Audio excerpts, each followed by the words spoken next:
क्यों मरूं इश्क में धोखे से।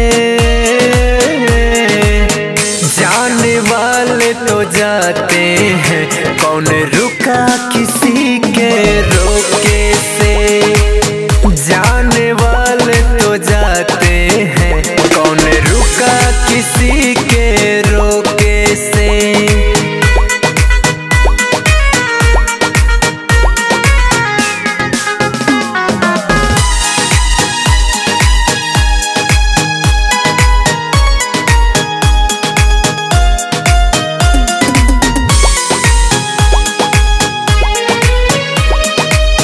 जान से ज्यादा जहान तुझसे कैले रहनी प्यार हो।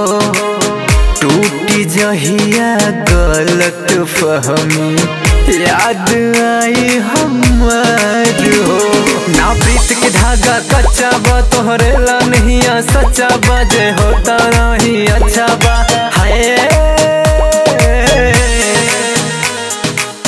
रेत का घर गिरना था हाय।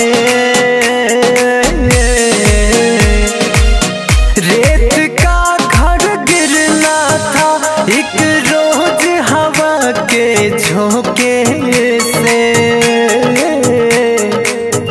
जाने वाले तो जाते हैं, कौन रुका किसी के रोके से। जाने वाले तो जाते हैं, कौन रुका किसी के रोके से।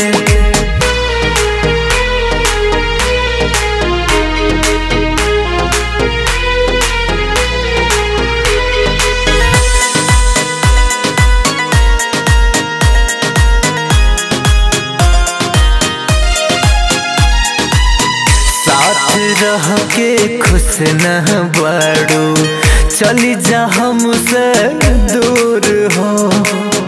आंसू आँख में देख न पाइबो, दिल से बनी मजबूर हो। जा खुशी तो हर संसार रहे, जिंदगी में तोहरा प्यार रहे। जे गम बाऊ हमार रहे।